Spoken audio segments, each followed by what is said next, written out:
क्या था होमवर्क? अच्छा,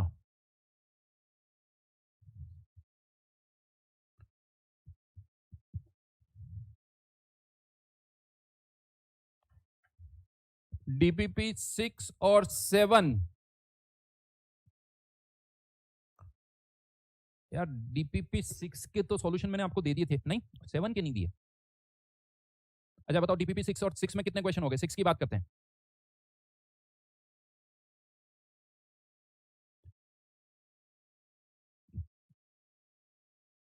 डीपीपी 7 के भी सारे हो गए, क्या बात है, गजब। दो नहीं हुए, एक बार लिखो डीपीपी 6 में, देखता हूं कितने क्वेश्चन थे। डीपीपी 6 में कितने क्वेश्चन थे?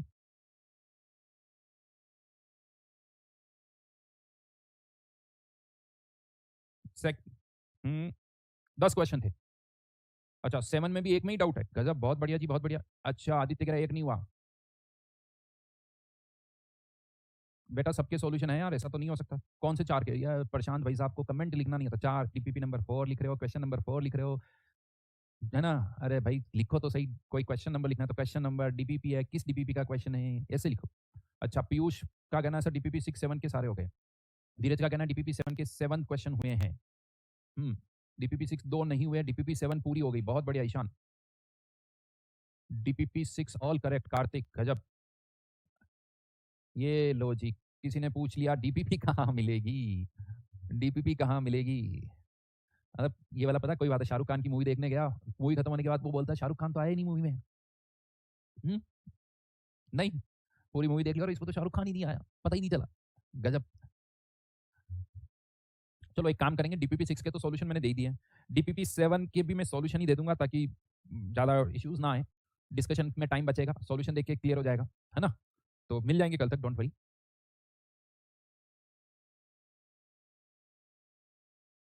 कल सॉल्यूशन मिल जाएंगे बेटा, नेक्स्ट क्लास से पहले। एक्चुअली क्या हुआ, मेरे को लगा मैंने डीपीपी 7 के सॉल्यूशन बना लिए, तो मुझे डीपीपी 8 के बना दिए मैंने, डीपीपी 8 के बन गए और फिर बाद में पता चला कि यार डीपीपी 7 बाकी रह गई। ओहो, कोई बात नहीं।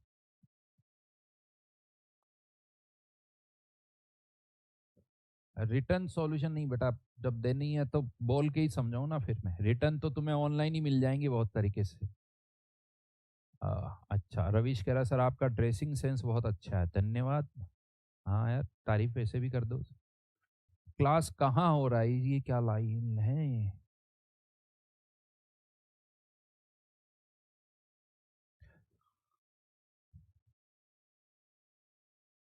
मेरा होम टाउन तो ये क्लास कहाँ हो रहा है, क्वेश्चन क्या पूछते हो भाई साहब?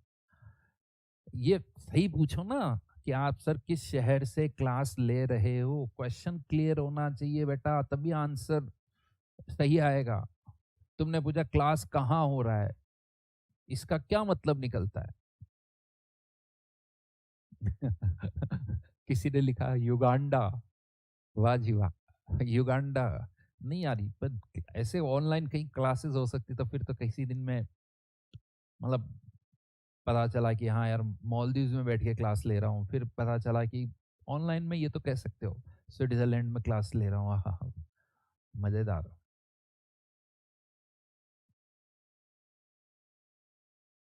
ठीक है, चलो जी। अब कोई पीयूष कह रहा है सर 15 मिनट वेस्ट हो गए सर, क्या कर रहे हो? हाँ जी, तो चलिए, तो लास्ट क्लास में मैंने आपको बताया था एनर्जी बैरियर।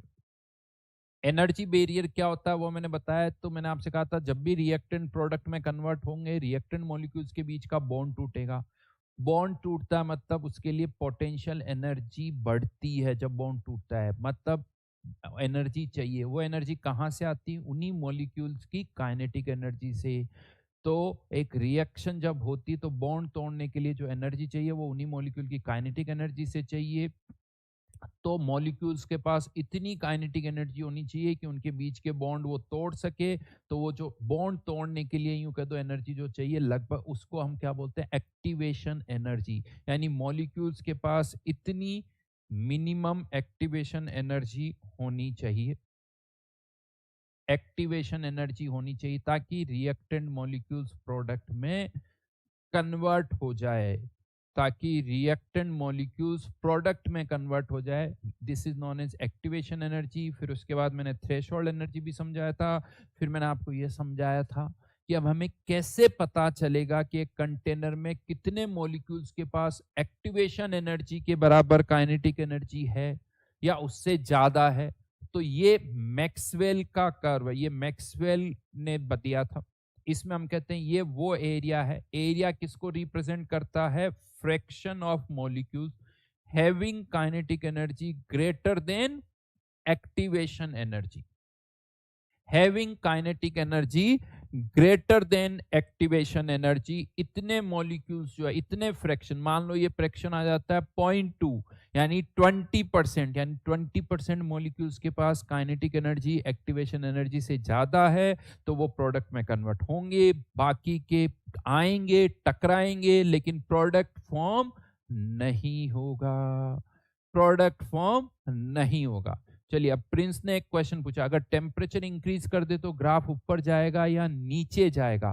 कौन से ग्राफ की बात कर रहे हो? पहले इस वाले कर्व की बात कर रहे हो प्रिंस, तो चेंज होगा, लेकिन टेम्परेचर चेंज करने पर इस वाले ग्राफ में कोई चेंज नहीं होगा। तो अब प्रिंस तुम पहले ये क्लियर करो कि कौन से ग्राफ की बात करो। ये ग्राफ टेम्परेचर बदल दो तब भी वैसा का वैसा ही रहेगा। हाँ, लेकिन ये ग्राफ कैसे होगा उसकी अभी कोई जरूरत नहीं है, एनसीईआरटी में जरूर बना रखा है। तो मैं चलो वो भी थोड़ा सा आपको बता देता हूं। अगर यहां पर ये चीज भी हम पढ़ते हैं, टेम्परेचर चेंज करने पर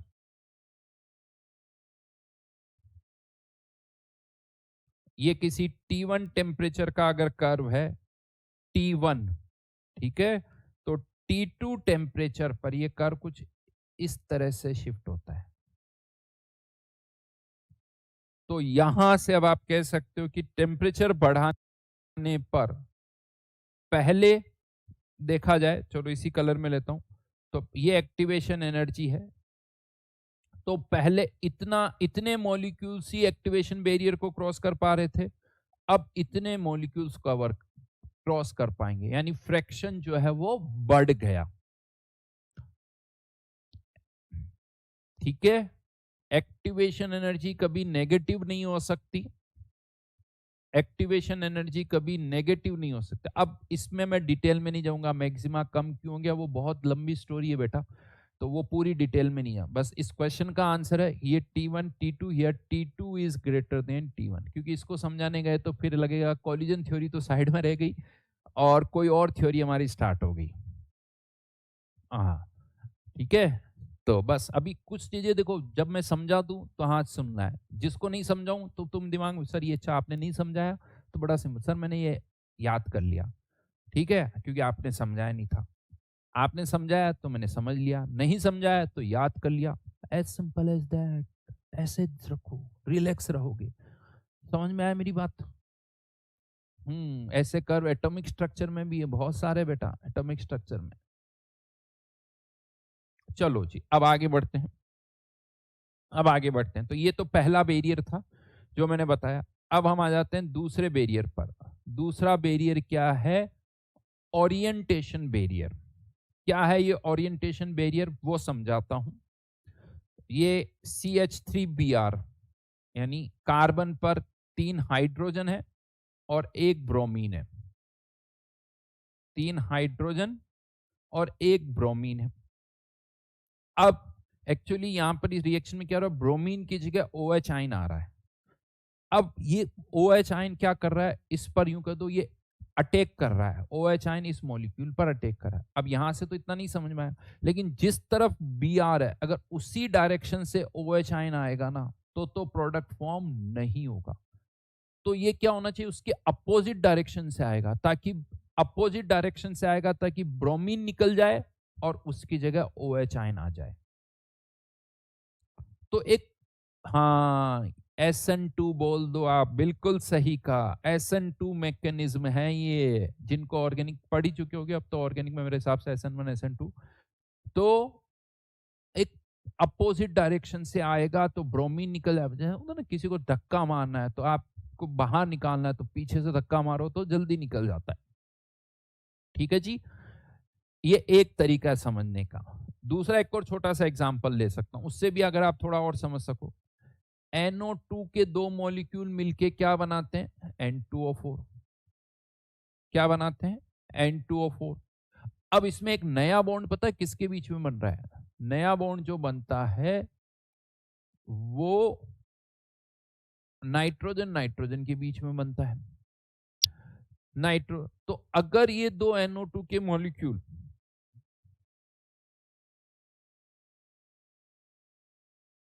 अगर इनके नाइट्रोजन एंड एक दूसरे से टकरा रहे हैं,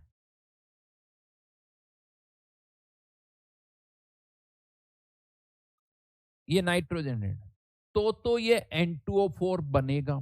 लेकिन मान लो कि इनके ऑक्सीजन एंड एक दूसरे से टकरा जाएंगे, तो दोनों के ऑक्सीजन एंड एक दूसरे से टकराएं तो क्या N2O4 बनेगा? नहीं बनेगा। तो अगर ये इस तरह से बना टकरा रहे हैं तो कोई प्रोडक्ट फॉर्म नहीं होगा, लेकिन अगर इस तरह से टकराएंगे तो क्या बनेगा? N2O4। तो मतलब क्या हो रहा है कि चाहे इनके पास कितनी भी काइनेटिक एनर्जी हो, एक प्रॉपर डायरेक्शन में कोलिजन होना चाहिए। अब इसका मतलब ये नहीं कि प्रॉपर डायरेक्शन केवल एक ही और बाकी सब नॉन प्रॉपर डायरेक्शन है। हो सकता है ये 1 डिग्री पर टकराए तब भी प्रोडक्ट बन जाए, 3 डिग्री पर टकराए तब भी प्रोडक्ट बन जाए, 10 डिग्री पर टकराए तब भी प्रोडक्ट बन जाए, बट 12 डिग्री पर ना बने। तो अब आपको ये पता करना होगा, क्योंकि डायरेक्शन तो 0 से लेके 180 तक कुछ भी हो सकती है, तो इनमें से कितनी डायरेक्शन प्रॉपर ओरिएंटेशन में है और कितनी इम्प्रॉपर है, ये भी हमें पता करना होगा। अब आप कहोगे सर ये हमें कैसे पता चलेगा, मुझे कैसे पता चलेगा? नहीं पता चलेगा तो रेट थियोरेटिकली नहीं निकाल पाओगे। ये तो मैं आपके कह दूं कि सनलाइट की स्पीड मेजर करो, आपको सर सनलाइट की स्पीड में कैसे मेजर करूं? अगर मैं आज आपसे कहूं कि सनलाइट जो आ रही सन उसकी स्पीड मेजर करो, आपको क्या सर कैसे पॉसिबल है? नहीं मेजर कर सकता, लेकिन करने वालों ने कर दी। आज भी मैं आपसे कहूं करो तो आप कहोगे कैसे करूं? नहीं पता। तो करने वाले तो कर सकते, हमें नहीं पता, वो एक अलग बात है। तो लोगों ने ये भी पता कर लिया है कि कितनी डायरेक्शन प्रॉपर होगी, कितनी डायरेक्शन इम्प्रॉपर होगी। तो अगर मान लो 100 कोलिजन्स हो रहे हैं, उसमें से 10 कोलिजन्स से हमें लगता है कि प्रोडक्ट बन रहा है, तो मतलब 10 प्रॉपर डायरेक्शन में, बाकी के नहीं है। राइट, ये पता करना होगा कैसे, वो अभी नहीं बात कर रहे, लेकिन ये पैरामीटर आपको पता करना होगा। तो इसे कहते हैं प्रोबेबिलिटी ऑफ प्रॉपर ओरिएंटेशन। तो एक टर्म यहां पर हम डिफाइन करते हैं, एक टर्म, ये देखो, ये बनाने की ज्यादा जरूरत नहीं, बस समझने की जरूरत है। तो ओरिएंटेशन बैरियर थोड़ा सा आप समझ गए हो, क्योंकि इतना सब लिखने की जरूरत नहीं है, ज्यादा ये वाला एग्जांपल आप लिख लो, थोड़ा कन्वीनियंट है, समझ में आ जाता है कि ये प्रॉपर है और ये इम्प्रॉपर है। ठीक है, तो एक टर्म यहां पर आती है, to account for proper orientation another factor P called the probability और स्टेरिक फैक्टर, इसको दोनों बोला जाता है, प्रोबेबिलिटी और steric factor is introduced. It takes into account the fact that in a collisions molecule must be properly oriented. ये NCERT की language है, क्योंकि कभी कभी क्वेश्चन में एग्जैक्टली वही यूज हो जाती है, तो मैंने वही लैंग्वेज यहां पर यूज की है।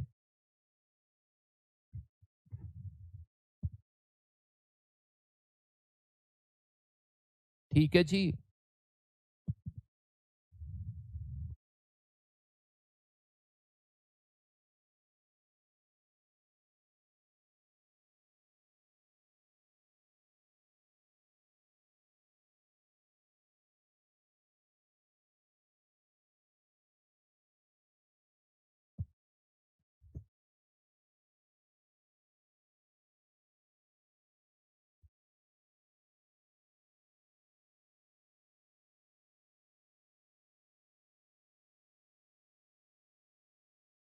देखो बेटा, जिन्होंने भी अभी भी रिसेंटली ज्वाइन किया है, बाद में ज्वाइन किया, उन सब के लिए मैं बता दूं कि काइनेटिक्स में दो पार्ट है। एक जो पार्ट था कोलिजन थ्योरी से आप अटेंड कर सकते हो, उसमें कोई बड़ा पुराने रिक्वायरमेंट नहीं है, कोलिजन थ्योरी पढ़ोगे समझ में भी आ जाएगा। उससे पहले वाला पार्ट जो है वो आप काइनेटिक्स के लेक्चर 1 से देखो, ठीक है, तो ज़्यादा अच्छा रहेगा। तो कोलिजन थ्योरी आप लाइव कर सकते हो जो भी चल रहा है, बट कोलिजन थ्योरी का एक लेक्चर हो चुका है, ये दूसरा लेक्चर है, तो पहला लेक्चर देखोगे तभी आज का लेक्चर समझ में आएगा। एक चीज़, उसके अलावा जो पहला लेक्चर है काइनेटिक्स का, वहाँ से आप जीरो ऑर्डर, फर्स्ट ऑर्डर ये थोड़ा देखना स्टार्ट करो, वो इससे बिल्कुल अलग है, ठीक है।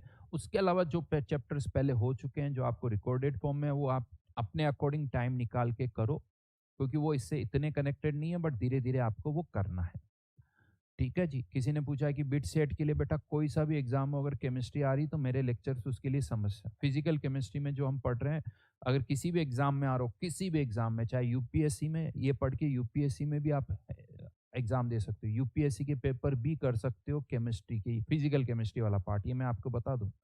बट जो मैंने पढ़ा है उतना, उसके अलावा कोई और सिलेबस में तो अलग बात है, क्योंकि जो हम पढ़ रहे हैं वो 100% पढ़ रहे हैं।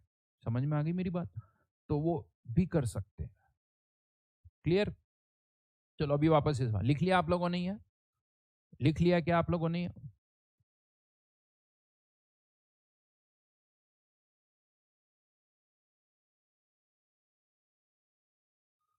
रिया के यूपीएससी क्या बात करो, ट्राई करके देख ले रही हो। यूपीएससी के क्वेश्चन आसान लगते हैं जो जेई दे देता है, बट सिलेबस वही वाला, थर्मोडायनेमिक्स का क्वेश्चन अगर आएगा तो यूपीएससी में बहुत आसानी से हो जाएगा, बट सिलेबस बहुत वास्ट होता है उनका, सिलेबस और भी ज़्यादा होता है, जो हम पढ़ते हैं उतना नहीं होता, उससे भी बहुत ज़्यादा सिलेबस होता है, वो एक्स्ट्रा सिलेबस तुम्हें जरूर करना पड़ेगा।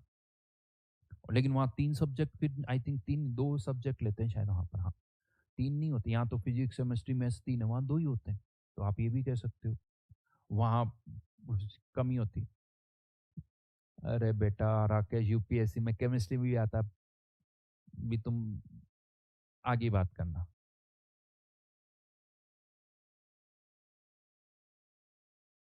चलो द्वितीय ने बोला true sir, I read competi, एक कुछ नाम है, competitive success review magazine and in topics you taught I am able to do questions. ठीक है जी, कौन सी मैगजीन है वैसे? C O M P, competitive success, या क्या है इसका पूरा नाम, क्या है भाई द्वितीय? नहीं बताया बेटा आदेश, रिएक्शन कोऑर्डिनेट नहीं बताया मतलब नहीं जानना है, बात खत्म। जब बताऊंगा तब देख लेना, ओके। तो अब फाइनली, अब हमारे पास दो कंडीशंस हो गए, अगर मॉलिक्यूल कोलिजन होने के बाद प्रोडक्ट तभी बनेगा जब एक तो उनकी काइनेटिक एनर्जी एक्टिवेशन एनर्जी से ज्यादा होगी, दूसरा वो प्रॉपरली ओरिएंटेड होंगे। तो अब फर्दर लिखो, the collisions in which molecules collide with sufficient kinetic energy and proper orientation so as to facilitate breaking of bonds between reacting species and formation of new bonds to form products are called effective collisions। समझ रहे हो, ये सारी language NCERT में लिखी हुई है। तो अब रेट क्या होगी, तो हमने क्या किया, जेड ए बी जो नंबर ऑफ कोलिजन्स हो रहे थे उसको एक तो इस फैक्टर से मल्टीप्लाई कर दिया कि कितने फ्रैक्शन के पास काइनेटिक एनर्जी एक्टिवेशन एनर्जी से ज्यादा है, क्योंकि उन्हीं फ्रैक्शन से मतलब है, सभी मॉलिक्यूल से कोई मतलब नहीं है। फिर वो एक प्रॉपर ओरिएंटेशन में भी होनी चाहिए। तो अब हमारी जो थियोरिटिकल रेट है वो जेड ए बी नहीं, Z A B into E की power minus E A by R T into P है। ये हमारी थ्योरेटिकल रेट है। देखो बहुत डिटेल में मैंने बहुत अच्छी तरह से कोलिजन थ्योरी पढ़ाई है, सीरियसली बता रहा हूँ आपको। मुझे ये चीज, मुझे जो जितना टफ पार्ट होता है ना उसको पढ़ाने में सीरियसली उतना ही मजा आता है, जो जितना मुश्किल होता है, जितना मुश्किल होता है उसको पढ़ाने में मुझे ज़्यादा मज़ा आता है, क्योंकि मुझे लगता है कि इसमें मैं कुछ अपना इनपुट डाल पा रहा हूँ, ये ऐसी चीज़ कर रहा हूँ जो शायद तुम्हें नहीं पता चले, नहीं मिले। तो अगेन ये वसी है, देखो zero order, first order, second order में कुछ नहीं है, वो मैं नहीं पढ़ूंगा तब भी तुम समझ जाओगे, तब भी तुम समझ जाओगे, है ना। वो मैंने कुछ उसमें अपना ऐसा नहीं दिया, ठीक है, पॉइंट्स में सिस्टम, उसमें मैं क्या करता हूँ, जो सिंपल सी चीजें होती हैं उनमें मैं क्या करता हूँ, थोड़ा आपको सिस्टमेटिक पढ़ा देता हूँ। सिक्वेंसिंग मेरी प्रॉपर होती है ताकि कोई कंफ्यूजन ना हो, याद करना उसके लिए उसका, और सारे पॉइंट्स एक ही जगह कवर करता हूँ, तो वहां पर तो मैं अपना ये मेरी यूएसपी है, ये मैं कह सकता हूँ। लेकिन यहाँ पर समझा मैं जो रहा हूँ ना, वो मेरी यूएसपी है, ठीक है जी। तो अब रेट अगर कोई पूछे तो ये तीनों का मल्टी, अब जेड ए बी का फॉर्मूला लिखवाया था, याद है आपको लास्ट टाइम मैंने, जेड ए बी ये वाली, तो जेड ए बी का जो फॉर्मूला वो मैं यहाँ पुट कर रहा हूँ। क्या था formula, pi sigma square u relative N Avogadro number का स्क्वायर, और कंसंट्रेशन ऑफ ए और बी था उसको मैंने यहां लिख दिया, कंसंट्रेशन ऑफ ए और बी उसको मैंने यहां लिख दिया। क्यों? क्योंकि अब हम ये जितनी भी टर्म्स है ना, ये वाली, इन सबको हम क्या कह रहे हैं? ए। इसको हमने कह दिया ए, इसको हमने कह दिया, ये थोड़ा ई की, ये ई नहीं है और, ठीक है, ई की power minus E A by R T into concentration of A into B. और अब इसको ए इंटू ई की power minus E A by R T को क्या लिख दिया? के। इसको हमने क्या लिख दिया? के। तो एक तरह से आपने किसको के लिखा है? ए इंटू ई की power minus E A by R T. और इसी के को हम क्या बोलते हैं? Rate constant. क्या बोलते हैं? Rate constant. हाँ या ना? तो यहां से यूं कह दो, आपको रेट कांस्टेंट का भी एक फॉर्मूला पता चल गया, and this rate constant is equals to A into E की power minus E A by R T. और इसी को हम क्या कहते हैं? Arrhenius equation. Arrhenius equation, this equation is known as Arrhenius equation. और अब हम आगे के डिस्कशन में इसी की बात करेंगे, बट ये डेरिवेशन उसके लिए समझना जरूरी है, क्योंकि अभी कुछ थियोरेटिकल क्वेश्चंस आएंगे जिसमें ये डेरिवेशन बड़ा इंपॉर्टेंट है। ठीक है, नवीन जी कह रहा है कि पीवाई क्यूज भी कर लिया मैंने, बहुत बढ़िया। अच्छा जी, रुद्रानिल ने एक क्वेश्चन पूछा, सर जो एनर्जी बैरियर पार कर गया वो एक्टिवेटेड कॉम्प्लेक्स वापस रिएक्टेंट में नहीं जा सकता? जा सकता है भाई, वो किधर भी जा सकता है, हमें नहीं पता। लेकिन अब वो कैसे जाएगा वो वही जाने। हमारे अकॉर्डिंग तो थियोरेटिकली एक्टिवेटेड कॉम्प्लेक्स रिएक्टेंट में भी आ सकता है, प्रोडक्ट में भी जा सकता है, और जाता भी है। जब धीरज कह रहा प्रोबेबिलिटी जीरो हुई, तो जब कोई किसी भी प्रॉपरली ओरिएंटेड नहीं कर रहा तो कोई भी प्रोडक्ट नहीं बनेगा। अगर कोई प्रॉपरली ओरिएंट और रिएक्ट प्रॉपरली प्रॉपर ओरिएंटेशन में कोलाइड ही नहीं कर रहा है तब तो जीरो होगा।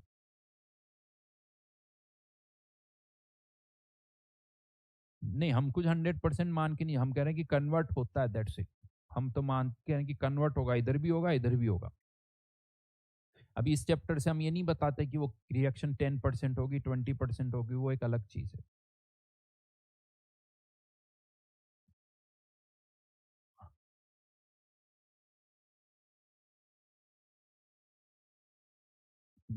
चलो अभी आगे बढ़ता हूँ। Sir effective lets to product formation, it is not necessary कि one mole product form from excel. कोई कोई जरूरी नहीं है बेटा, वन मोल प्रोडक्ट से वन मोल प्रोडक्ट बने ये जरूरी नहीं है। एक्टिवेशन एनर्जी पुलकित का पूछना, जीरो हो सकती, नेगेटिव नहीं हो सकती, जीरो हो सकती। ठीक है, वेरी गुड। कोई भाई साहब जो है, कौन है ये भाई साहब? आयुष मिश्रा जी। हाँ जी, आयुष मिश्रा जी पूछ रहे हैं कि क्या जो ये टी है वो टाइम है क्या? अरे भाई रे, इनको अभी तक ये नहीं पता चला, केमिस्ट्री में कैपिटल टी हमेशा टेम्परेचर होता है, टाइम को स्मॉल टी से ही लिखा जाता है। ये यूं कह दो अपने आप ही रूल बन गया है, और ऐसे ही करते भी हैं, और अभी वो कितनी बार यूज हो चुका है ये। फाइनली अब इस आरएनएस इक्वेशन से रिलेटेड कुछ पॉइंट्स मैं आपको बताऊंगा, बड़े इंटरेस्टिंग, जिस पर जेई मेंस में, एडवांस में, मेंस में तो बहुत सारे क्वेश्चन आते हैं। तो अब लिखिए आरएनएस इक्वेशन। सबसे पहले तो ये ए जो है, इस ए को क्या क्या बोला जाता है, ये अच्छी तरह से सब लिखना। देखो नोट्स में सुंदर से नोट्स होने चाहिए, क्योंकि ये बहुत काम के नोट्स है, क्योंकि इनमें से ही क्वेश्चंस आते हैं। जेई मेंस के क्वेश्चन यही आएंगे, कुछ नया नहीं आएगा। ठीक है, तो चलिए यहाँ पर ए ई की power minus E A by R T. तो ए क्या है? ए को बहुत सारे नाम है, फ्रीक्वेंसी फैक्टर, आर्हेनियस कांस्टेंट, और प्री एक्सपोनेंशियल फैक्टर।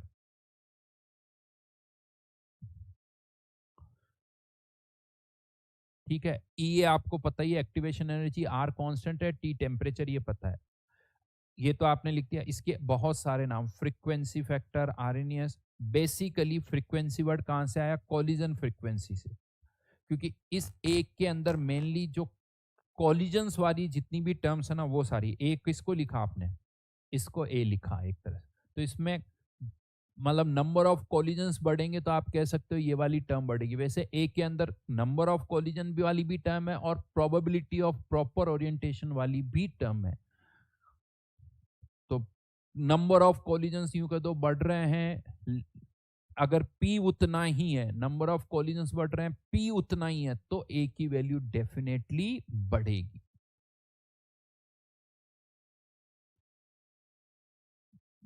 अब अकॉर्डिंग टू आरएनएस, अब ये आरएनएस के अकॉर्डिंग कुछ पॉइंट्स है वो याद रखो। According to Arrhenius A and EA are temperature independent.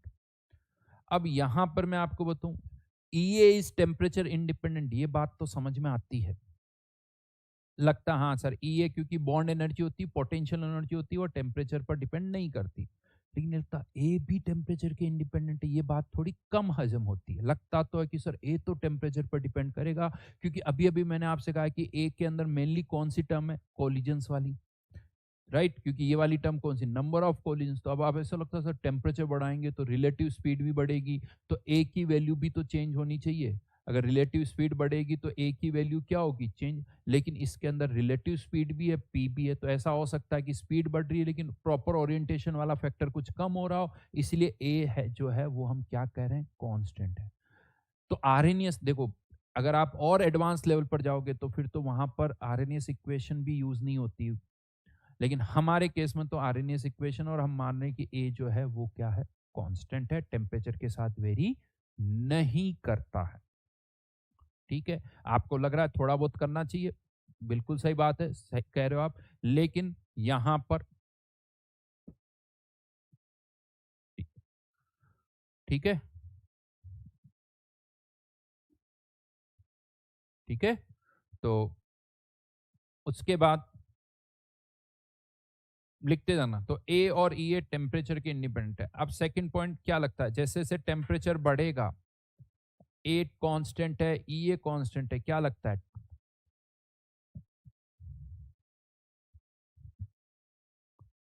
आ,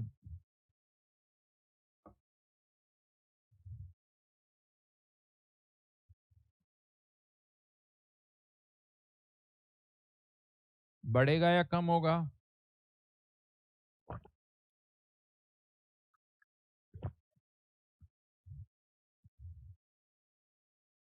के भी बढ़ेगा, टेम्परेचर जैसे जैसे बढ़ेगा के की वैल्यू भी बढ़ेगी। चाय पी लेता हूँ यार, आज एक्चुअली कहीं से कहीं गया था, लेट हो गया, डायरेक्ट यहाँ आया हूँ, मतलब कुल मिला के कह सकता हूँ लंच नहीं किया मैंने आज, तो इसीलिए थोड़ा सा साथ में चाय तो पी सकते हैं नहीं।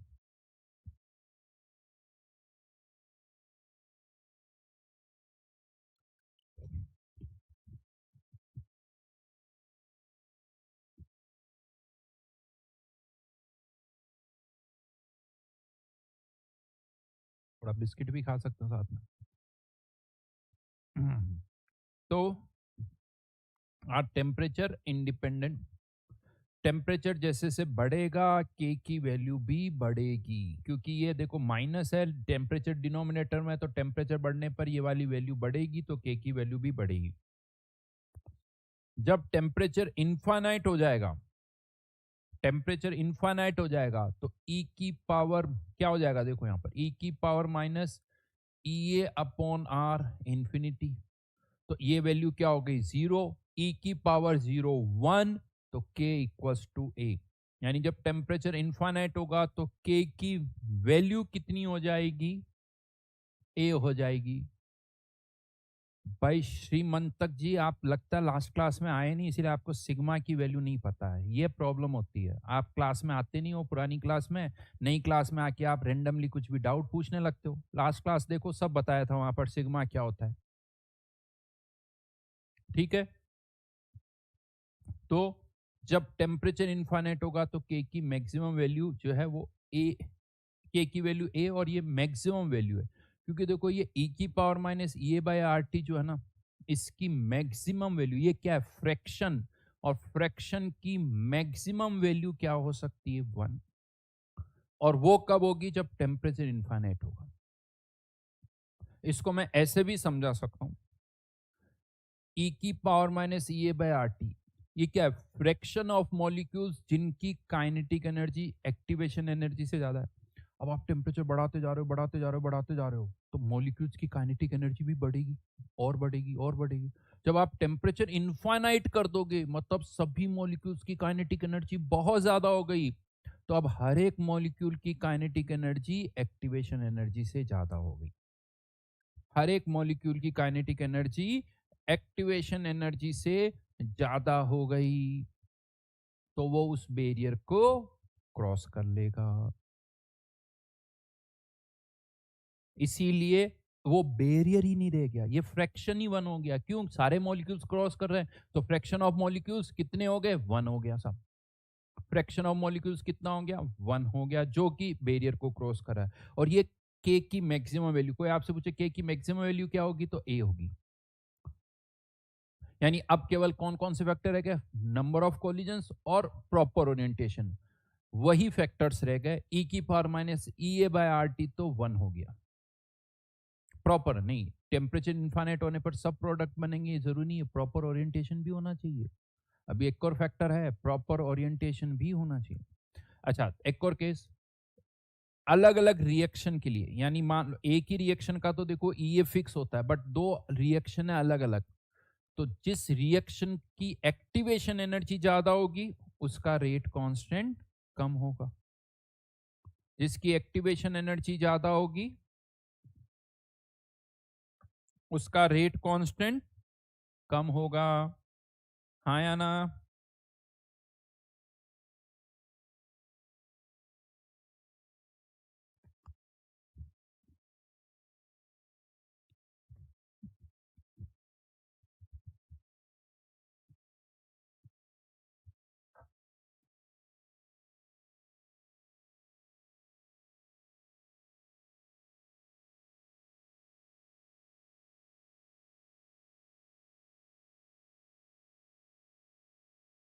पी क्या है भाई? प्रोबेबिलिटी ऑफ प्रॉपर ओरिएंटेशन, बताया था ना यहां पर।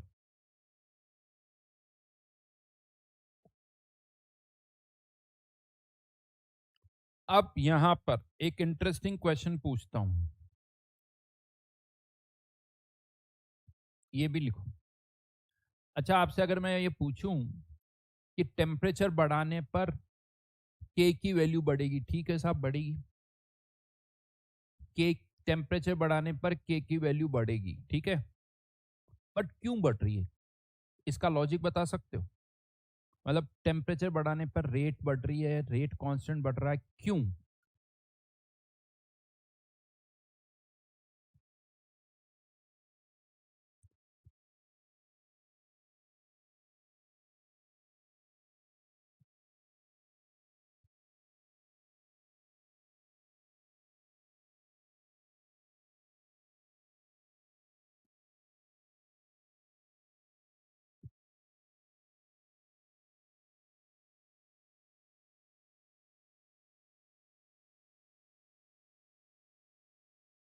देख रहा हूं मैं, आप सबके कमेंट देख रहा हूं। किसी ने लिखा एक्टिवेशन एनर्जी कम होगी, रुद्रानिल ने भी कुछ लिखा है, सही है रुद्रानिल। कॉलिजन ज्यादा होंगे, टेम्परेचर बढ़ाने से काइनेटिक एनर्जी बढ़ जाएगी, इफेक्टिव कॉलिजन ज्यादा होंगे। नव्या ने भी कुछ लिखा है, वेरी गुड।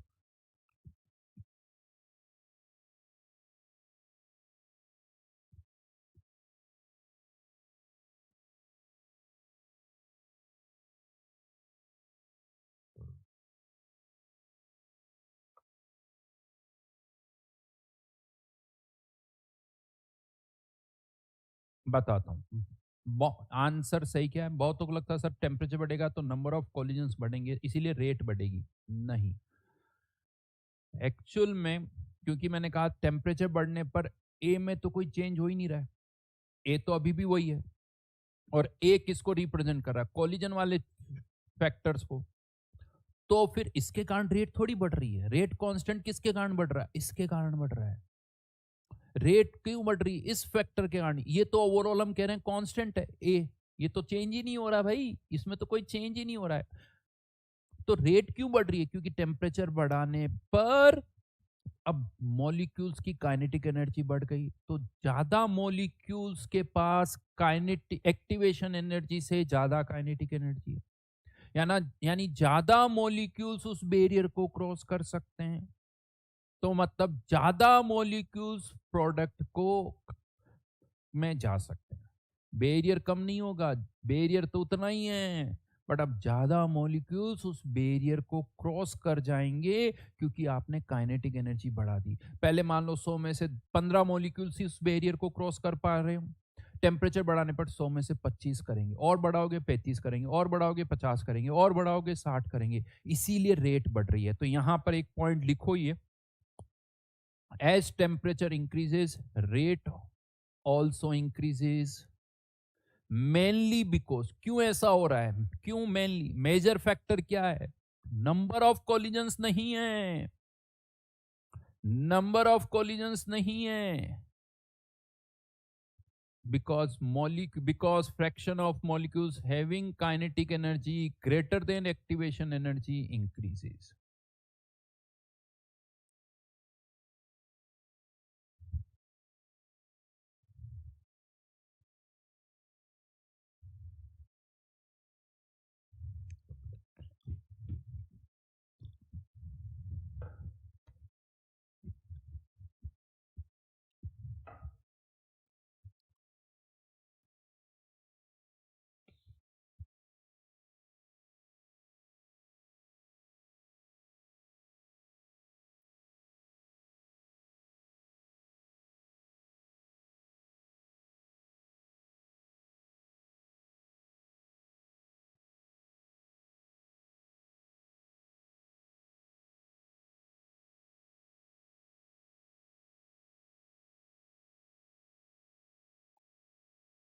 लिखो लिखो।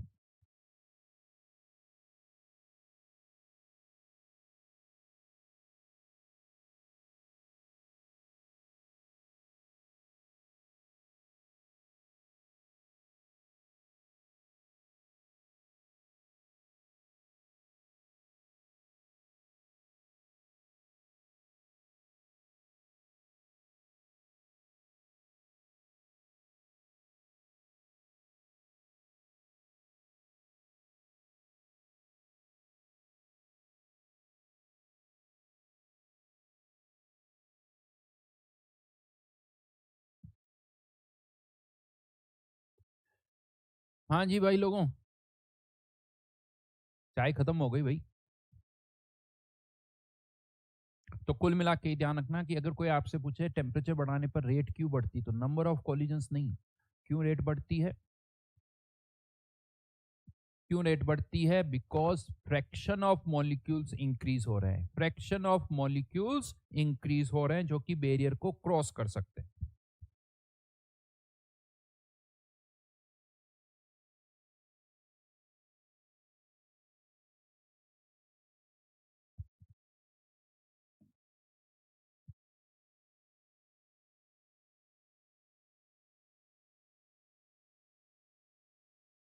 But kinetic energy do not depend on temperature बेटा।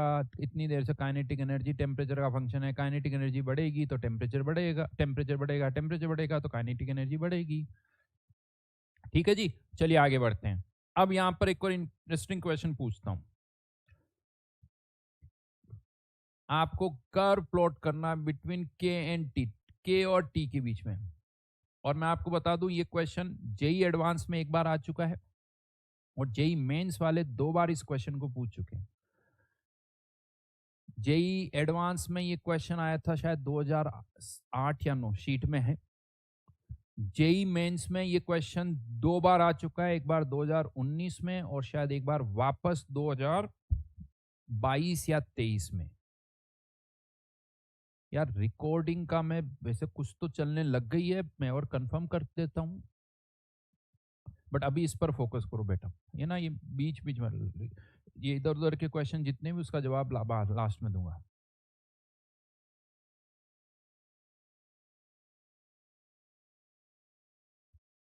हाँ प्रिंस, बिल्कुल पी की मैक्सिमम वैल्यू 1 होगी।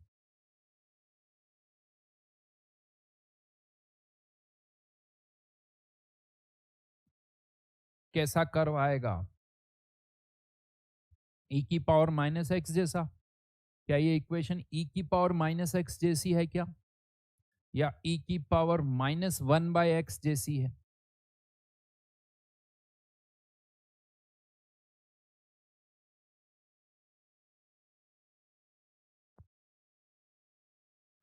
चलो एक काम करते हैं, ऑप्शन दे देता हूं आपको। ऑप्शन दे देता हूं, आगरा, बॉम्बे, कलकत्ता, दिल्ली।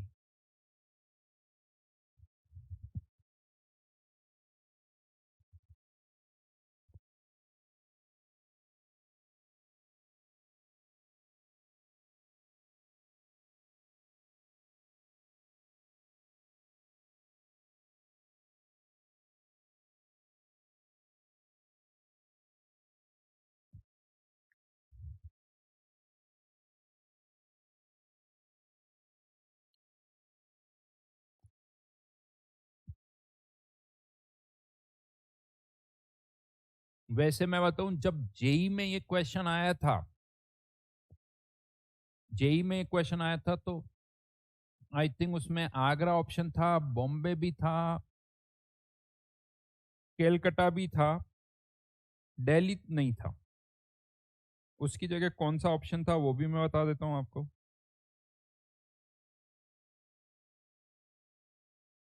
तुम लोगों ने पीछे से आंसर देख लिया ना? क्यों? जैसे ही मैंने कहा जेई में आया हुआ है, खट से जनता ने पीछे आंसर देख लिए भाई। 2010 में आया था और उसमें ये वाला ऑप्शन नहीं था। इसकी जगह यूं कहते तो एक ऑप्शन क्या था, ऐसा था, डी ऑप्शन की।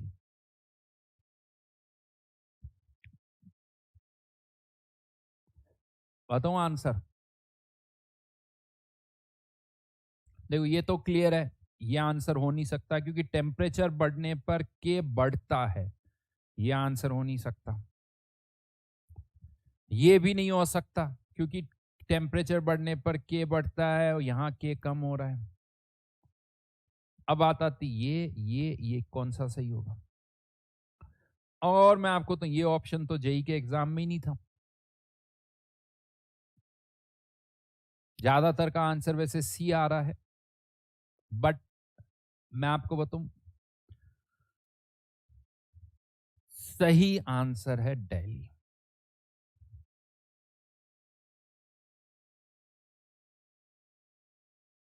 क्यों? y इक्वल्स टू ई की पावर -1/x, ये इक्वेशन जो है ये है। इसका अगर आप कर प्लॉट करते हो तो ये कर कुछ इस तरह से आता है।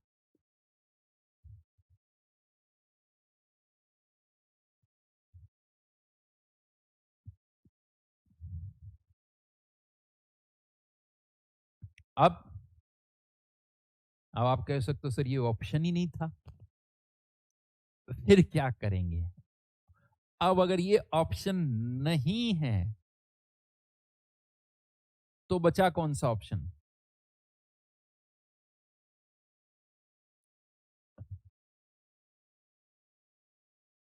अब कौन सा आंसर है भाई?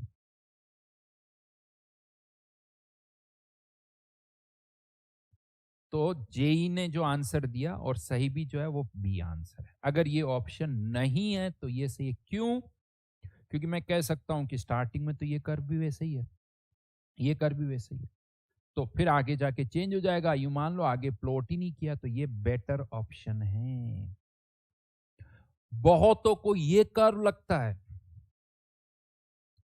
बहुतों को ये कर्व लगता है। क्यों? कि उन्हें लगता है कि जब टेम्परेचर इनफाइनाइट होगा तो के की मैक्सिमम वैल्यू ये ए हो जाएगी, तो उसके लगता है कि कर्व तो सर ऐसा होना चाहिए। यानी अल्टीमेटली ये वाला पार्ट तो सही है, यहां से भी देख रहे हो, लेकिन हम डायरेक्ट यहां से सोचते हैं there is a point of inflection. ये वर्ड मैथ्स में आएगा, जब स्लोप जो है point of inflection, I think spelling inflection की यही होगी, जहां स्लोप बढ़ रहा था, बढ़ते बढ़ते वापस कम होने लग गया। एक पॉइंट ऐसा आया जहां पर पहले स्लोप इंक्रीजिंग था, अब स्लोप क्या हो गया? डिक्रीजिंग हो गया। इसे बोलते हैं पॉइंट ऑफ इनफ्लेक्शन। तो यहां पर पॉइंट ऑफ इन्फ्लेक्शन है, तो ये आंसर सही है इसके रेस्पेक्ट में। हाँ, अगर बी और डी दोनों ऑप्शन दे रखे होते तो हम हमेशा डी मार्क करेंगे, डी मार्क करेंगे, लेकिन डी नहीं दे रखा तो बी सही है। और एक बात बताता हूं, पहली बार जेई मेंस वालों ने ना एक क्वेश्चन, एडवांस का क्वेश्चन पिक किया, बट उसको सही करके दिया। पता, जेई मेंस में जब यही क्वेश्चन आया तो उन्होंने क्या पूछा, उन्होंने कह दिया कि आप जो कर्व प्लॉट कर रहे हो ना, वो 300 केल्विन तक, टी इज बिटवीन 0 टू 300, उन्होंने एक रेंज दे दी, अलग से लिखी हुई, आप सोचो कर रहे हैं, यानी उसके आगे प्लॉट ही नहीं करना सब, तो कह दो सर 300 तक ऐसा है, उसके बाद में कैसा होगा हमें क्या पता। एडवांस वालों ने रेंज नहीं दी, बट जेई मेंस वालों ने रेंज दी है। तो पहला एक क्वेश्चन ऐसा देखा जो एडवांस में गलत तरीके से आया, बट मेंस वालों ने उसको सही कर दिया।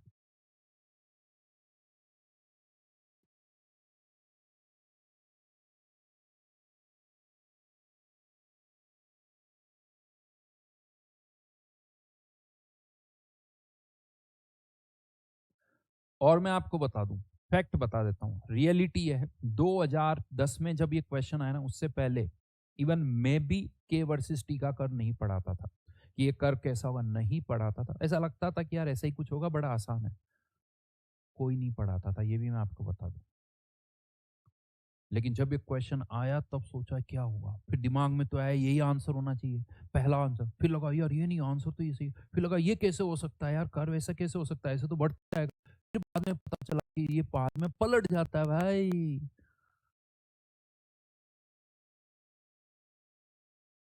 तो ये याद रखना है इस चीज को, ठीक है। तो करेक्ट आंसर में ये सब चीजें हटा देता हूं एक बार।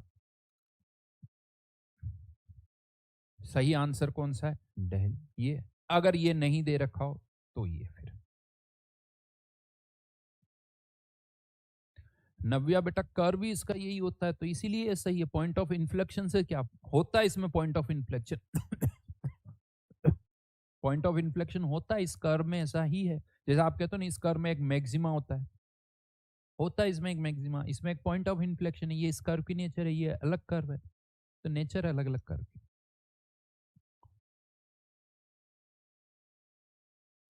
ठीक है, आगे बढ़ रहा हूं मैं। अब एक और कर्व पूछता हूं, चलो। जनरली जो कर्व इसके लिए प्लॉट किया जाता है वो बहुत आसान है। अगर हम दोनों तरफ लॉग ले लें, के इक्वल्स टू ए ई की power minus E A by R T, तो L N A minus E A by R T. अगर हम कर्व प्लॉट कर रहे हैं between L N K and 1/t, तो ये कर्व क्या आएगा, स्ट्रेट लाइन, जिसका स्लोप क्या होगा, minus E A by R, और इंटरसेप्ट क्या होगा, एल एन ए।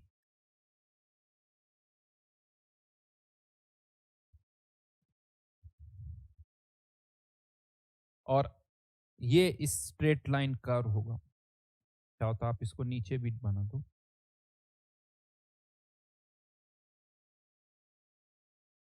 एल एन के वर्सेस 1/t। और अब मैं आपको बता दूं, जेई मेंस में ये जो पार्ट आप देख रहे हो ना, जेई मेंस का फेवरेट क्वेश्चन है सब। आप मान के चलना 10 में से 2 पेपर में इससे रिलेटेड क्वेश्चन आता है, 10 में से 2 पेपर में इससे रिलेटेड क्वेश्चन जेई मेंस में आता है। क्या होते हैं वो क्वेश्चन, वो भी मैं आपको बता दूं। आपको ये ग्राफ दे रखा होगा, पॉइंट्स दे रखे होंगे, उससे आप स्लोप निकाल सकते हो, और पूछा जाएगा बताओ एक्टिवेशन एनर्जी कितनी है, एक्टिवेशन एनर्जी कितनी है, ठीक है। या उल्टा, एक्टिवेशन एनर्जी दे रखी तो पूछ लिया जाएगा स्लोप बताओ, कुछ नहीं करना है, एक्टिवेशन एनर्जी इतनी, स्लोप इतना, स्लोप इतना, तो एक्टिवेशन एनर्जी इतनी, ये 1/t कर देना यार यहाँ।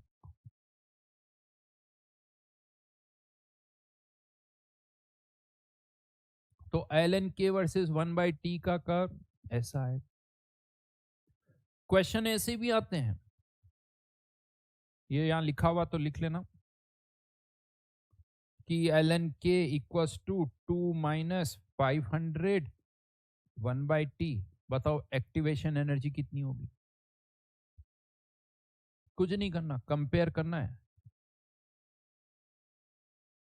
इससे कंपेयर करो, ई माइनस यानी E A equals T A by R equals to 5000, तो ई ए की वैल्यू आ गई सब।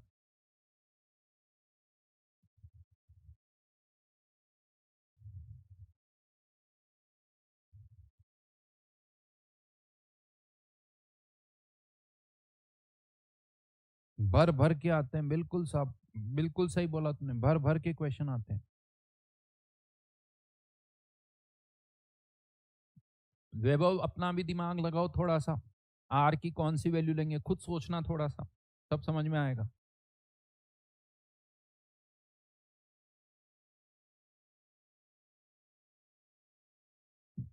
सम्रांत पूछा सर एडवांस वाले सबसे हार्ड पेपर बनाना चाहते हैं तो सबसे ज्यादा क्वेश्चन किस चैप्टर के आएंगे? बेटा वो हर एक चैप्टर में इतना हार्ड क्वेश्चन पूछ सकते हैं ना कि वो हमसे ना हो, तो उन्हें कोई चैप्टर नहीं सेलेक्ट करना होगा, हर चैप्टर में हार्ड क्वेश्चन बना सकते हो। देखो जूल में लोगे तो जूल में आंसर आ जाएगा, कैलोरी में लोगे तो कैलोरी में आ जाएगा, यूनिट्स तुम्हें पता है आर की, उसके अकॉर्डिंग आंसर आ जाएगा, राइट। तो इस तरह के बहुत सारे क्वेश्चन यहां बनते हैं, इससे रिलेटेड क्वेश्चन बहुत सारे बनते हैं। या तो ग्राफ में कुछ एंगल दे रखा होगा तो स्लोप निकाल सकते हो, पॉइंट्स दे रखे हैं तो स्लोप निकाल सकते हो, तो इस तरह की इंफॉर्मेशन होती है। इंटरसेप्ट कितना होगा? ln a, ये इंटरसेप्ट है सब, ये 2 आ गया। क्वेश्चन ये भी पूछा जाता है आर फ्रीक्वेंसी फैक्टर की वैल्यू, यहां से निकाल सकते हो फ्रीक्वेंसी फैक्टर की वैल्यू। हाँ, इसमें एक चीज ध्यान रखने वाली है, ये चीज ध्यान रखना, लिख भी देता हूं मैं यहां पर, ये तो अभी हटा रहा हूं। अगर यही इक्वेशन लॉग बेस 10 में है तो लॉग ए, ये दोनों ही लिख लेना आप। स्लोप हमेशा ई ए बाई 2r नहीं होता, 2.303 आर 1/t।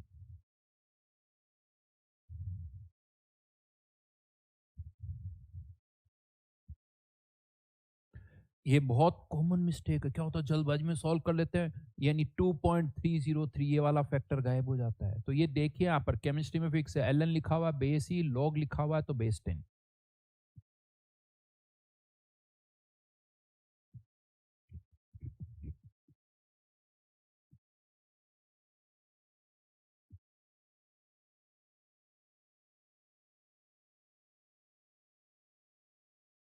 ठीक है जी, आगे बढ़ते हैं।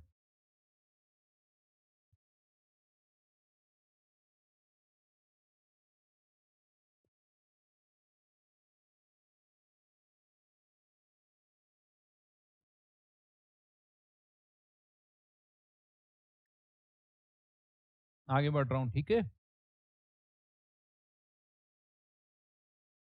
अब अगर मुझे किसी T1 टेम्परेचर पर इक्विली सॉरी रेट कांस्टेंट पता है, T1 टेम्परेचर पर रेट कांस्टेंट है K1, ई ए और ए तो सेम रहेगा। किसी T2 टेम्परेचर पर रेट कांस्टेंट K है, ध्यान रखना है,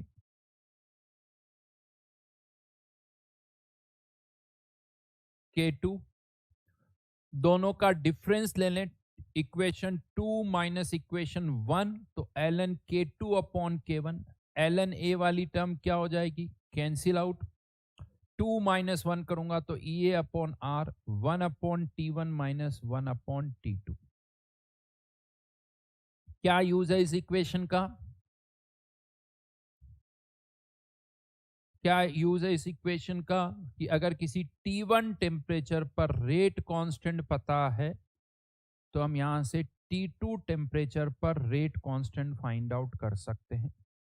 इस पर भी बहुत सारे क्वेश्चन आते हैं कि 300 केल्विन पर रेट कांस्टेंट इतना, तो 400 केल्विन पर कितना होगा? एक्टिवेशन एनर्जी दे रखी होगी, T1 पुट कर दो, T2 पुट कर दो, 300 पर रेट कांस्टेंट पता है तो 400 पे निकाल सकते हैं। इवन कभी कभी ये भी होता है कि T1 पर रेट कांस्टेंट इतना है, T2 पर इतना है, तो एक्टिवेशन एनर्जी बता दो। और इन सब में अच्छी खासी कैलकुलेशन होती है, इन सब में अच्छी खासी कैलकुलेशन होगी। तो मैं ये कह सकता हूं बिकॉज ऑफ कैलकुलेशन आप में से कम 7 स्टूडेंट्स ऐसे होंगे जिनको ये आता होगा, लेकिन कैलकुलेशन के कारण उन्हें लगेगा छोड़ो यार, या कैलकुलेशन में कुछ गड़बड़ कर दोगे, क्योंकि वो कैलकुलेशन पे वर्क नहीं करते हैं। तो अच्छी खासी कैलकुलेशन यहाँ पे होगी। अब कितनी कैलकुलेशन होगी पीवाईक्यूज में दूंगा, उसमें आप देख लेना। पुराने पीवाईक्यूज है, वहां से आप ये सब देख सकते हो कि उसमें कैलकुलेशन कितनी ज्यादा है।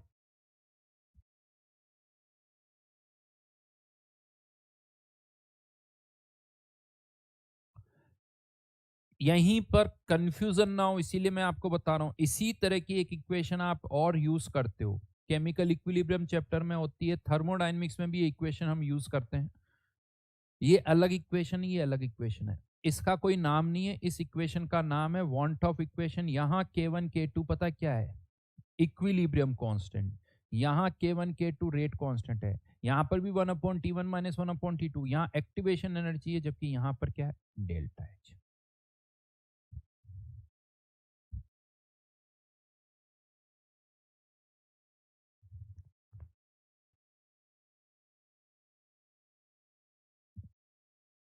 यार एक तो क्या होता है ना, कुछ बच्चों को जो पढ़ा रहा होता है ना उससे कोई मतलब नहीं होता भाई साहब, उनको कुछ ना कुछ अलग ही दुनिया में ही चलते हैं, उनका कुछ नहीं हो सकता।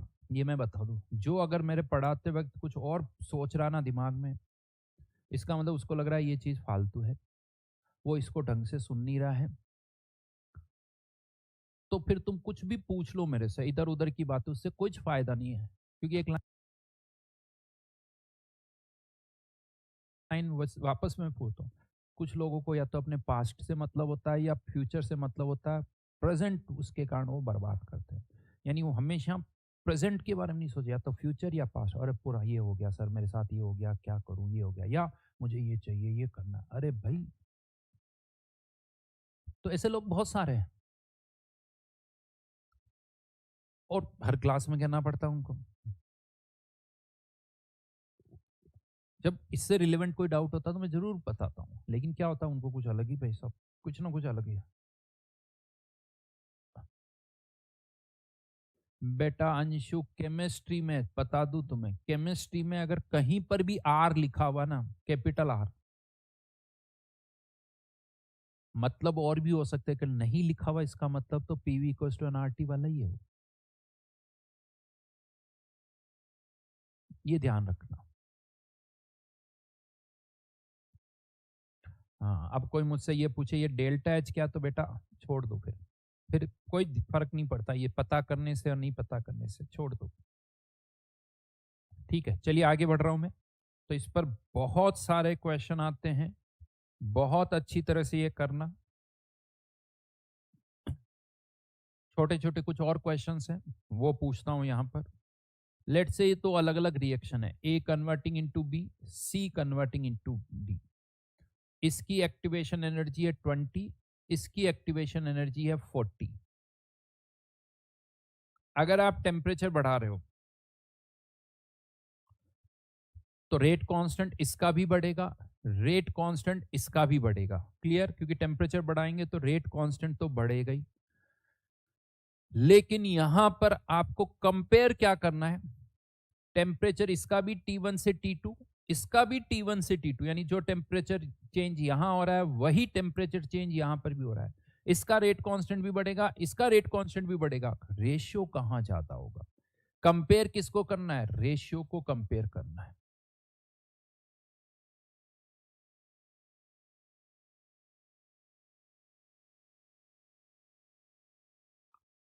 संकेत कह रहा है कि सर मैंने अभी अभी बेच लिया, क्या 6 महीने में हो सकता है। आसान तो नहीं है बेटा 6 महीने में, अगर पहले 11th 12th में नहीं किया तो और मुश्किल है, 11th 12th में थोड़ा पढ़ रखा है तो कुछ आसान होगा। लेकिन 6 महीने में कर सकते हो। अब वो कितना अच्छा कर पाओगे ये डिपेंड करता है कि 6 महीने, 8 महीने, 10 महीने कितना तुम पढ़ते हो।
ठीक है जी। कैसे? बहुतों को लगता है नहीं सर इसकी एक्टिवेशन एनर्जी ज्यादा है तो इसका रेट कांस्टेंट कम होगा। देखो भाई जिसकी एक्टिवेशन एनर्जी ज्यादा है उसका रेट कांस्टेंट कम होगा, लेकिन यहाँ मैंने रेट कांस्टेंट कंपेयर नहीं कर रहा हूं, यहाँ मैं रेट कांस्टेंट का रेशियो कंपेयर कर रहा हूं।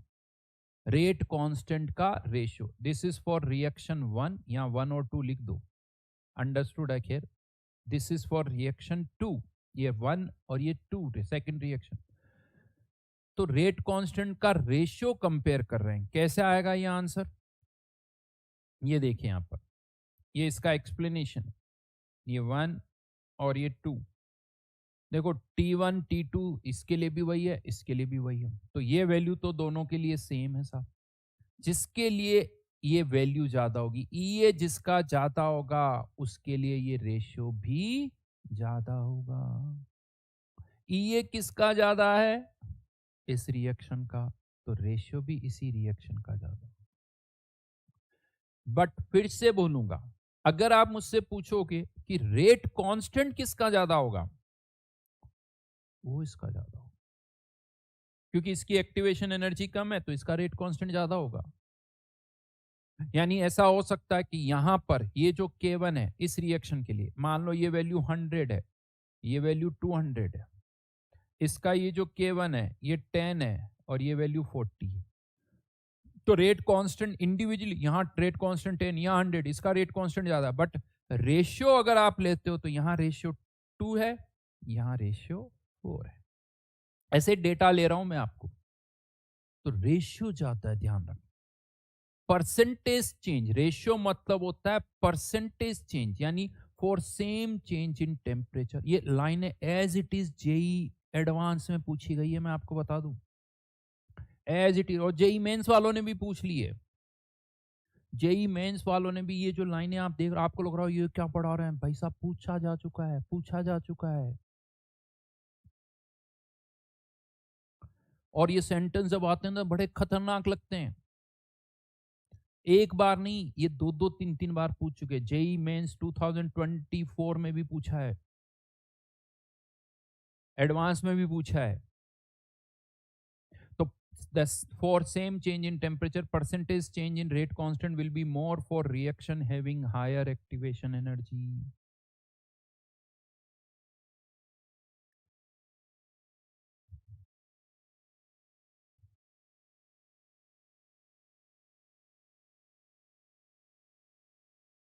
ये डेटा मैंने ऐसे ही लिए हैं, ध्यान रखना, वैल्यूज समझाने के लिए ली है। ये वैल्यूज क्या होगी वो मुझे नहीं पता।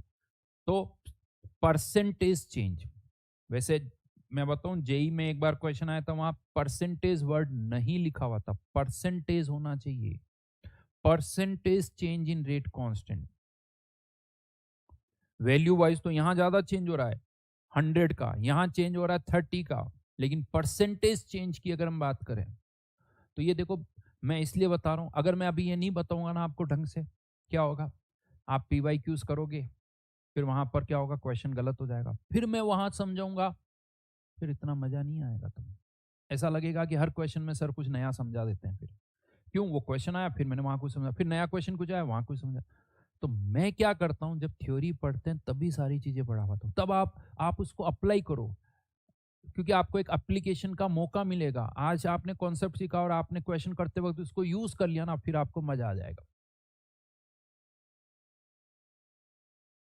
नहीं, परसेंटेज लिखा हो तभी सही होगा, परसेंटेज लिखा होना चाहिए भाई। हाँ, परसेंटेज या फ्रैक्शन तो एक ही बात है। चलो एक और क्वेश्चन पूछता हूं यहाँ पर। अब दो रिएक्शन नहीं है, एक ही रिएक्शन है, जिसका टेम्परेचर एक तो आपने 300 से 310 कर दिया, 300 से 310, और फिर हमने उसी रिएक्शन का टेम्परेचर 400 से 410 किया। यहां पर भी 10 केल्विन का चेंज है, यहां पर भी 10 केल्विन का चेंज है। 10K नहीं है, 10 केल्विन है, ध्यान रखना, नॉर्मली 10K का मतलब अलग हो जाता है। क्या दोनों जगह रेट कांस्टेंट में जो परसेंटेज चेंज होगा, रेशियो जो होगा सेम होगा? अब रिएक्शन अलग अलग नहीं है, एक ही रिएक्शन।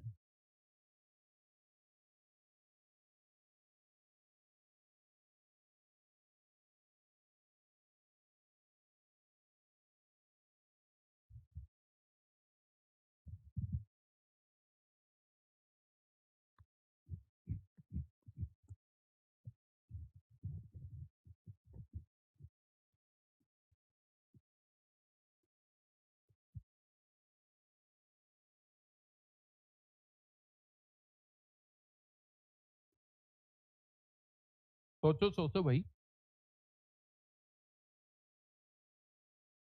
और सब इक्वेशन से आएगा, सब कुछ इक्वेशन से आएगा। आंसर इज,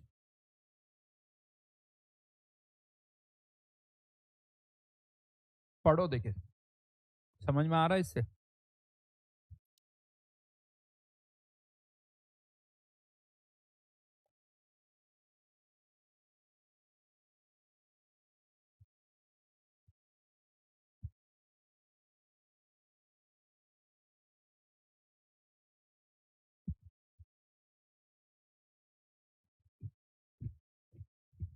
कैसे? ये तो चेंज होगा नहीं। 1/T1 - 1/T2 को ऐसे लिख सकता हूं, एलसीएम ले लिया। दोनों ही केसेस में ये वैल्यू सेम है। यहां पर भी 10 का डिफरेंस, यहां पर भी 10 का डिफरेंस। ये दोनों जगह सेम है, 300 से 310, 400 से 4। जिसके लिए ये रेशियो कम होगा, जिसके लिए ये वैल्यू कम होगी, 300 310, 400 410, जिसके लिए ये वैल्यू कम, उसके लिए ये रेशियो ज्यादा। यानी यहां ये रेशियो ज्यादा होगा क्योंकि T1 और T2 की वैल्यू कम है। ये बड़ा सिंपल सा ही है वैसे। कह सकते हो कि लोअर टेम्परेचर पर टेम्परेचर बढ़ाओगे 10 केल्विन का तो उसका इम्पैक्ट ज्यादा होगा। हायर टेम्परेचर पर अब 10 केल्विन बढ़ाओगे तो उसका इम्पैक्ट कम होगा यार। फिर से वही एग्जांपल, अगर मैं तुम्हें 1 लाख रुपए दे दूं अभी, सोचो सोचो, दे दो, मैं मान के चल रहा हूं कि हम सब एक जैसे ही हैं, तो मेरे में भी अच्छा खासा चेंज होगा और आपकी अमाउंट में भी, आपके पास जो रुपए है उसमें भी अच्छा खासा चेंज होगा, नहीं? कोई अंबानी नहीं है अपनी क्लास में, होगा भी क्यों? सही बात है, नहीं? लेकिन यही 1 लाख रुपए आप अंबानी को दो, क्या फर्क पड़ेगा?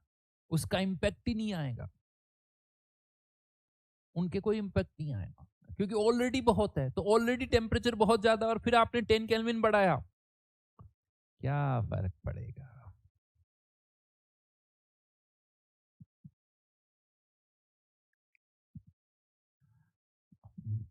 भाई साहब कह रहा BMW दे दो। और फिर मैं,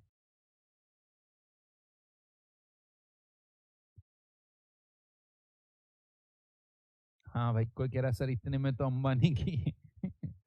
छोड़ो, आप नहीं लेना ना तो बेटा उसके पैसे दे दो, नहीं तो मैं ले लूंगा। आदित्य, नहीं तो मैं ले लूंगा, तुम पैसे दे दो।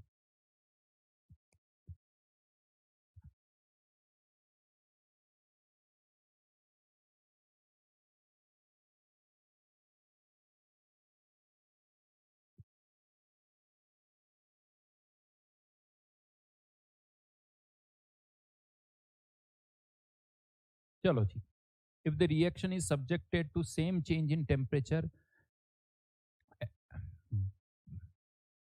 at lower temperature at higher temperature, ये क्या लिखा, कुछ गलत लिखा हुआ है यार।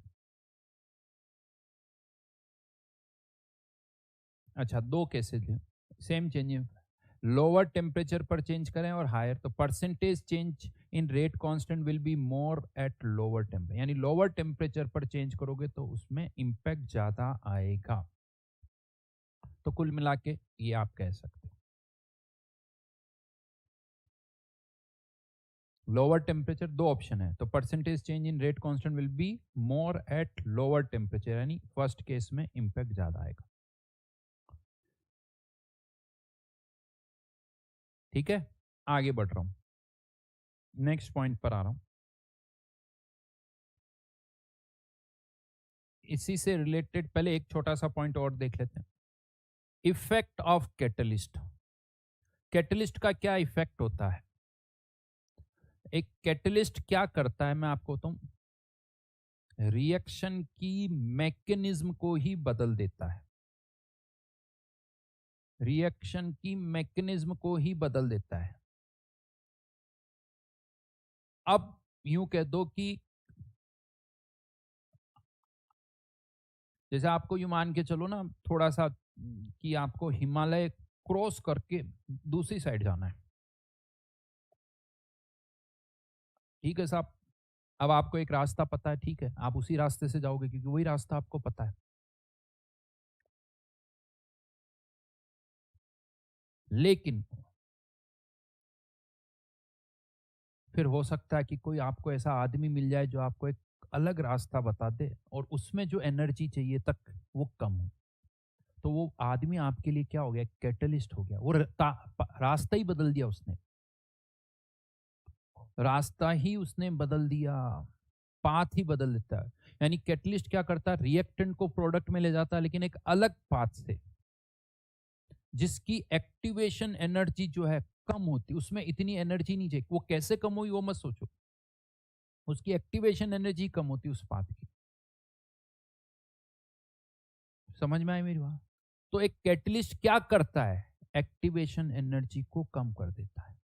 तो पहले एक्टिवेशन एनर्जी इतनी थी, अब एक्टिवेशन एनर्जी कम हो गई। ये कर ऐसे बना था, कितनी कम हो गई, एक्स से।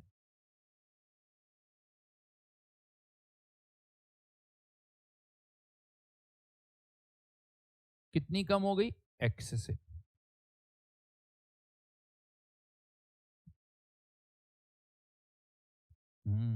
कुछ कुछ अच्छे कमेंट आ रहे हैं, सर आप कैटलिस्ट हो मेरी जेई प्रिपरेशन में।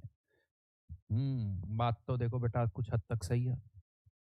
टीचर्स जो हैं चाहे कोई सा भी, वो हर एक टीचर एक कैटलिस्ट का ही रोल प्ले करता है। आपको एक ऐसे पास से लेके जाता है जिसमें एफर्ट्स कम, बिना टीचर के भी आप कर सकते हो, फिर एफर्ट्स बहुत ज़्यादा लगे। एक प्रॉपर जो आपको मेंटोर होता है, जो आपका गाइड होता है, जो आपके कोच होते हैं ना, वो राह को आसान बना देते हैं, है ना।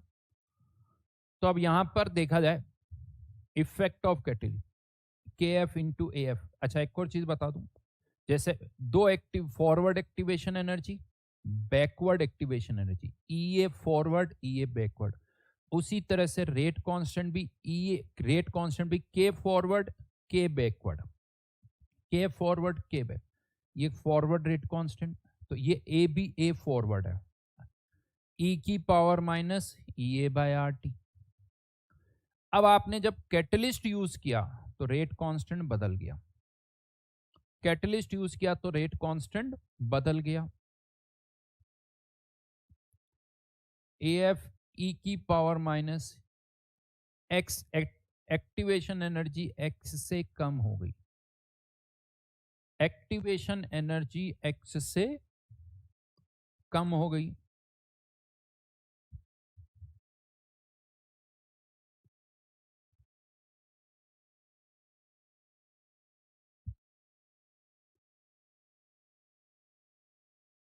तो इसको अपन ए एफ ई की power minus E A forward by R T अलग अलग कर दिया, ई की पावर वाली टर्म को अलग अलग कर दिया, ये अलग ये अलग, ब्रेकेट ई की power minus E A forward by R T और माइनस माइनस प्लस, तो ई की power X by R T.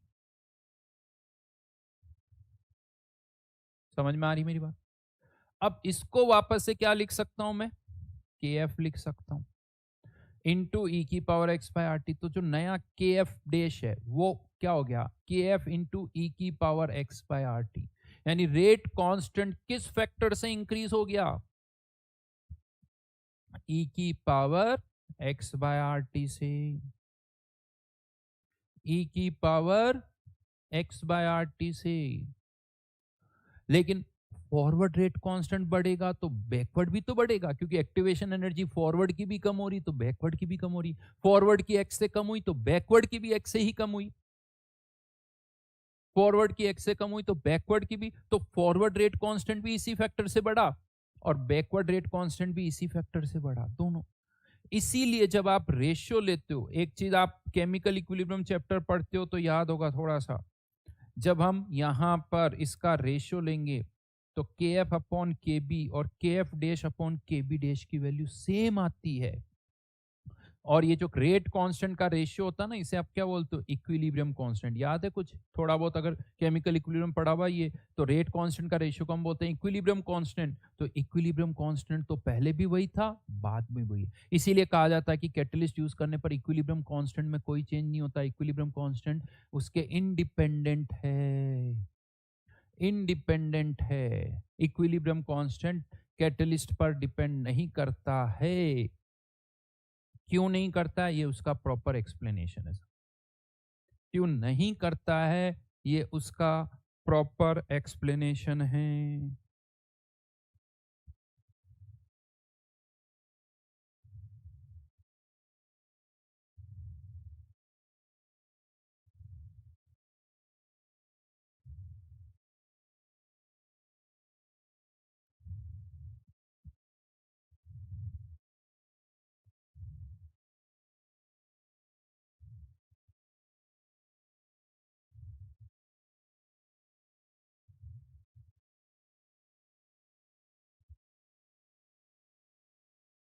अभी समझा दूंगा बेटा रिएक्शन कोऑर्डिनेट। अब यहीं से थोड़ा सा समझा देता हूं, चलो ये वर्ड रिएक्शन कोऑर्डिनेट, इसको भी हिमालय वाले एग्जाम्पल से ही रिलेट करता हूं। मान लो आपको हिमालय के एक तरफ से दूसरी तरफ जाना है। क्या समझा रहा हूं, ये वाली टर्म रिएक्शन कोऑर्डिनेट। हिमालय के एक तरफ से दूसरी तरफ जाना है, और कोई एक रास्ता तो नहीं होगा, बहुत सारे रास्ते होंगे। हिमालय की पीक पे ही जाना तो कोई एक रास्ता तो नहीं होगा, बहुत सारे रास्ते होंगे। हाँ या ना? बट आप या कोई और किस रास्ते से जाओगे, किस रास्ते से जाओगे जिसमें कम से कम एनर्जी लगे, जिसमें सब कम से कम एनर्जी, कम से कम एफर्ट्स लगे, उसी रास्ते से आप जाओ। पैदल चल रहे हो बेटा, हाँ, शॉर्टेस्ट नहीं, जिसमें एनर्जी कम हो, जिसमें एनर्जी लेवल जो एफर्ट्स जिसमें कम हो, उसी रास्ते से जाओगे। तो यहां पर भी एक प्रोडक्ट जो बन रहा है ना, प्रोडक्ट बनाने के लिए हो सकता, जब मॉलिक्यूल्स एक दूसरे की ओर आते हैं ना, तो किसी में एनर्जी कम चाहिए होती, किसी में एनर्जी ज्यादा चाहिए होती। बट ज्यादातर मॉलिक्यूल उस पाथ से प्रोडक्ट बनाएंगे जिसमें एनर्जी रिक्वायरमेंट सबसे कम हो, उस पाथ से प्रोडक्ट बनाएंगे जिसमें एनर्जी रिक्वायरमेंट सबसे कम हो। तो हम उस पाथ को बोलते हैं रिएक्शन कोऑर्डिनेट। यानी मेनली कह सकते हो सारे ही प्रोडक्ट उसी पाथ से बनेंगे। That path is called reaction coordinate. यानी रिएक्शन कोऑर्डिनेट वो पाथ है जिसमें एनर्जी की रिक्वायरमेंट सबसे कम है, जिसमें एनर्जी की रिक्वायरमेंट सबसे कम है। Represents the profile of potential energy change. वैसे ये चीज इसमें ज्यादा मतलब नहीं, मैं लिखवाता हूं इसकी डेफिनेशन। इसकी डेफिनेशन ये लिखो, path in which energy requirement is minimum. Path in which energy requirement is minimum.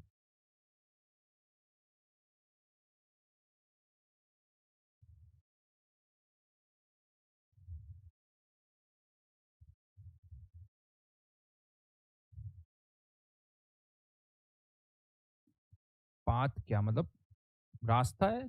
Reaction, दो मॉलिक्यूल अलग अलग तरह से रिएक्ट कर सकते हैं, तो जिसमें एनर्जी रिक्वायरमेंट सबसे कम होगी वो तरीका वो फॉलो करेंगे। अब उसको तरीका बोल दो, पाथ बोल दो, जो भी बोल दो। जैसे कोई काम करने के बहुत सारे तरीके होते हैं। किसी काम को करने, किसी एक तरीके में कम एनर्जी लगती है, किसी एक में ज्यादा एनर्जी लगती है। तो तुम कौन से तरीके से करोगे जिसमें एनर्जी कम है? तो मैं ये बोलूंगा उस पाथ से करोगे, उस तरीके से करोगे जिसमें एनर्जी रिक्वायरमेंट सबसे कम है। आर्यन पढ़ाया होगा बिल्कुल। चलिए जी, तो ये मैंने आपको बता दिया, इफेक्ट ऑफ कैटलिस्ट भी बता दिया। चलो इससे आगे फिर अब नेक्स्ट क्लास में करेंगे, है ना? आज का टाइम भी हो गया। होमवर्क की अगर मैं बात करूं तो होमवर्क जो है एक्चुअली जो हमने पढ़ा है उससे रिलेटेड होमवर्क जो है इसमें, अब देखो होमवर्क में ज़्यादा टाइम नहीं लगेगा, क्योंकि डीपीपी नंबर 9 जो है, बता रहा हूँ, डीपीपी नंबर 9, 10, 11, 12, ये चारों जो डीपीपीज है, इसमें थियोरिटिकल क्वेश्चन, डीपीपी नंबर 9 में कॉलिजन थ्योरी वाले क्वेश्चन है, ज़्यादा नहीं, 6-7 बहुत जल्दी हो जाएंगे, क्योंकि थियोरिटिकल क्वेश्चन है, जो मैंने बोला है वही वापस पूछा गया। डीपीपी नंबर 10 में वो एक ग्राफिकल क्वेश्चन है। चलो अभी ये दो करते हैं, ये दो पहले करो, और साथ में डीपीपी नंबर 8, लेकिन पहले ये करना फिर ये करना, ये 3 होमवर्क है।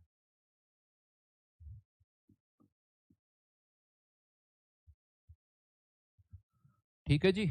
देखो बेटा, कुछ चीजें पुरानी पढ़ो तो याद रहती, forward rate constant, backward rate constant, थोड़ा पुराना, बहुत सारी चीजें पहले आती है, तो हर चीज को जीरो से समझाना पड़े ना, तो बड़ा मुश्किल हो जाता नहीं। ठीक है, तो चलिए इसके आगे नेक्स्ट क्लास में करेंगे। ये होमवर्क है, डीपीपी 8, इसके सॉल्यूशन तो मिल ही जाएंगे, इसके भी अभी तो नहीं होंगे, कल तक आपको शायद इसके भी सॉल्यूशन मिल जाएंगे, डोंट वरी, कोशिश पूरी करेंगे, नहीं होगा तो मैं क्लास में फिर एक्सप्लेन कर दूंगा। चलो जी, चलो ठीक है।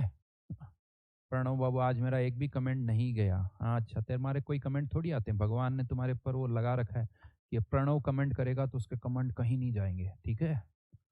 हाँ बेटा, तुम ऐसे ही परेशान होते रहो, काम की चीजें तो पूछोगे नहीं, काम की चीजें पूछोगे तो भगवान तुम्हारे मैसेज मेरे तक पहुंचाएगा कि यार ये बंदे ने काम की चीज पूछी तो आएगा।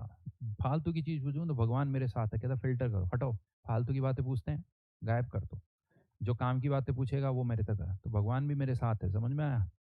रिलेवेंट चीजें पूछोगे तो करवा देगा नहीं। ठीक है, चलिए बाय बाय। Bye bye.